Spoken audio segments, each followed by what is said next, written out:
हमारे हिंदू भाई दिवाली मनाते हैं, दीपावली मनाते हैं, वैसे मुसलमान समझता है कि बस आज ही सब कुछ हम कर लेंगे। गलत अकीदे, गलत कॉन्सेप्ट है। जिन चीजों पर आपको नेकी मिल सकती है आप वो कीजिए। कुरान करीम की तिलावत हमेशा करो। कुरान करीम की तिलावत करोगे, रूह की ताकत, रूह के अंदर तब्दीली आएगी। इसलिए कि कुरान आसमान से है, रूह भी आसमान से। इंसान की बॉडी, इंसान का जिस्म जमीन से है, लेकिन रूह आसमान से है और कुरान भी आसमान से आया है। जब उन दोनों का मिलन होता है तो तब्दीली पैदा होती है। इसीलिए कुरान की तिलावत that is very compulsory if you want to be purify your internal soul. अगर आप चाहते हैं कि आपके अंदरूनी एतबार से कोई तब्दीली पैदा हो तो आपके लिए कुरान करीम की तिलावत अज़हद जरूरी। नहीं करते हमारे नौजवान। अरे पढ़ोगे तो इंशाअल्लाह तबारक व तआला एक हर्फ पर 10 नेकी, एक हर्फ पर 10 नेकी। और हाफिज कुरान बन जाइए तो गनीमत, नूर नाला नूर। कल क़यामत में जो मकाम मर्तबा इनका होगा किसी का नहीं है। हाफिज कुरान इक़रा वर्तक़ी, पढ़ो ए हाफिज कुरान। जैसे दुनिया में तुम कुरान पढ़ते थे और जन्नत के सीढ़ियों पर चढ़ो, इक़रा पढ़ो, वर्तक़ी और चढ़ो। इर्तिका के मतलब जमीन से नीचे से ऊपर की तरफ चढ़ना। तो इससे साफ पता चलता है हदीस के इस जुमले से कि कल क़यामत में अल्लाह हाफिज कुरान से कहेगा, हाफिज कुरान से नहीं बल्कि बाज़ मुहद्दिसीन ने यह तफसीर की है कि अगर कोई आदमी कुरान से मोहब्बत करता है, कुरान की तिलावत करता है, कुरान के हराम को हराम समझता है, कुरान के हलाल को हलाल समझता है, तो अल्लाह उसको भी कहेगा कि तू भी कुरान का दोस्त था। इक़रा ऐ लिसाहिबिल कुरान, यानी कुरान के दोस्त से कहा जाएगा। और जिसके सीने में जो हाफिज कुरान है उससे बड़ा दोस्त कोई नहीं है। लेकिन अगर कोई आदमी हाफिज नहीं है, लेकिन अगर कोई आदमी कुरान से मोहब्बत रखता है, उससे भी कहा जाएगा। इसीलिए आप ये ना समझें कि नहीं मौलाना ये तो सिर्फ हाफिज कुरान के लिए, अब हम हाफिज बने नहीं तो छोड़िए, कोई बात नहीं, हम तिलावत नहीं करेंगे। अगर आप भी कुरान से मोहब्बत रखोगे तो कल क़यामत में इंशाअल्लाह तबारक व तआला वो मकाम मर्तबा आपका भी हो सकता है। यह ऑर्डर आपके लिए भी होगा जो एक हाफिज कुरान के लिए होगा। हाफिज कुरान के वालिदैन, मेरी माँ और बहनों, आप तक मेरी आवाज जा रही होगी। जिस माँ और बाप ने अपने बेटे को हाफिज कुरान बनाया, मरना तो है, मरने के बाद हश्र के मैदान में इंशाअल्लाह तबारक व तआला जो मकाम और जो सम्मान आपका होगा, हाफिज कुरान के माँ बाप का होगा, वो किसी उद्योगपति, वो किसी दुनिया के मालदार का नहीं होगा। लोग कहेंगे कि ये कौन लोग हैं जिनके सर पर इतना रोशन ताज पहनाया गया है कि सूरज की चमक से ज्यादा चमक है, ये है कौन लोग समाज के। जब देखा जाएगा, अरे ये समाज में, गांव में तो फलां साहब है, बहुत गरीब कमजोर घर से था, कोई मकाम नहीं, कोई मर्तबा नहीं, कोई खानदान नहीं, कोई हसब नहीं, कोई नसब नहीं और कोई प्रॉपर्टी नहीं, गरीब कमजोर घर से था, हम लोगों में कोई अहमियत नहीं थी। उन्हें जवाब दिया जाएगा कि ये वो लोग हैं, ये वो माँ बाप हैं जिन्होंने अपने बच्चे को हाफिज कुरान बनाया था। बताइए, माँ बाप को ये सम्मान जब होगा तो हाफिज कुरान का मर्तबा और कितना बुलंद हो सकता है, हम और आप अंदाजा नहीं लगा सकते। कल हश्र के मैदान में सारे लोग परेशानी के आलम में होंगे, नफ्सी नफ्सी के आलम में।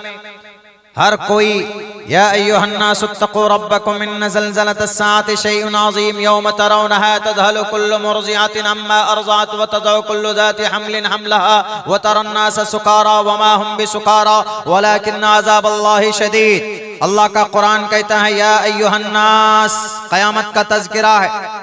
यही क़यामत का तज़किरा हिंदू भाइयों के ग्रंथों में महाप्रलय के नाम से है। ओम पूर्णमिदः पूर्णात् पूर्णमुदच्यते पूर्णस्य पूर्णमादाय पूर्णमेवावशिष्यते। ओम शांति, ओम शांति, ओम शांति।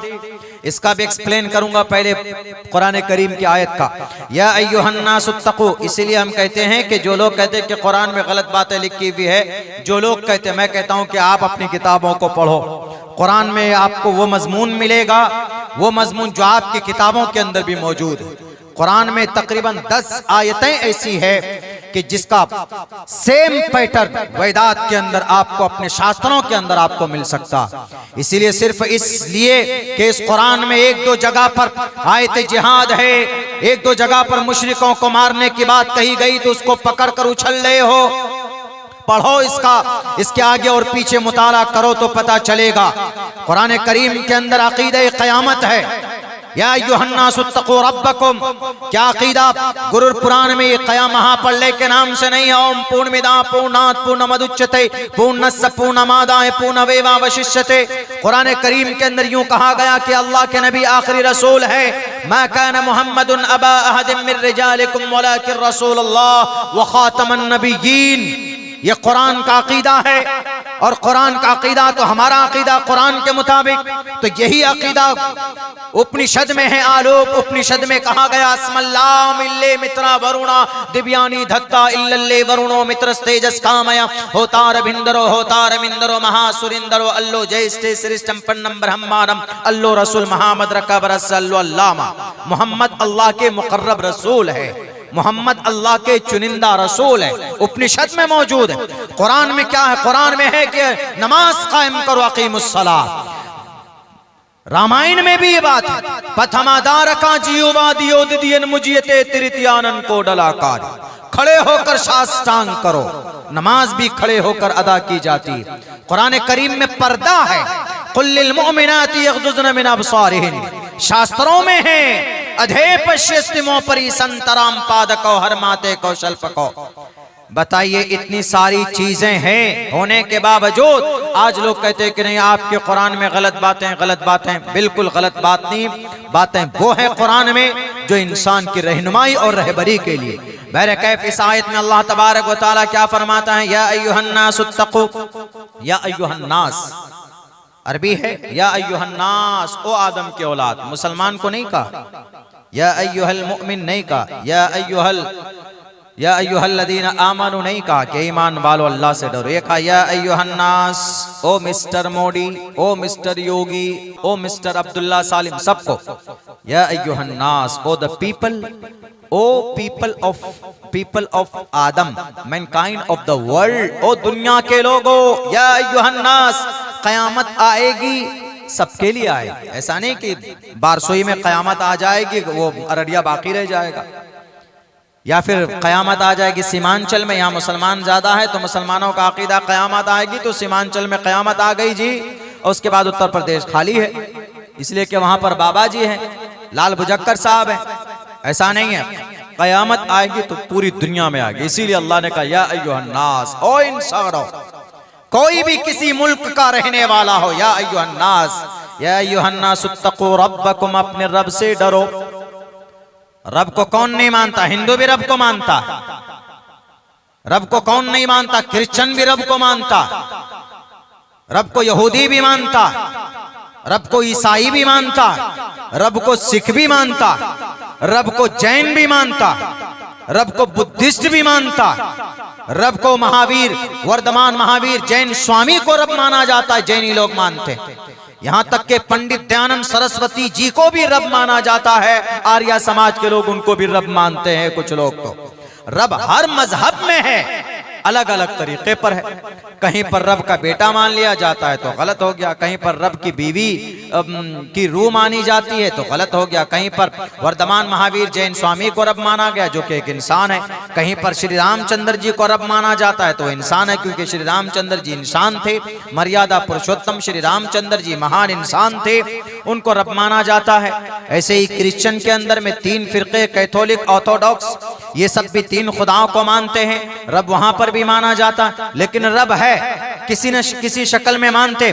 प्योर रब एक है, न बीवी, न बेटा, न मर्द, न औरत, कोई नहीं, न बाप, न दादा, कोई नहीं। वो मजहब इस्लाम में है। कुल हुवल्लाहु अहद अल्लाहुस समद लम यलिद वलम यूलद वलम यकुल लहू कुफुवन अहद। यहां पर तन्हा रब, कोई नहीं, सर्वशक्तिमान वही।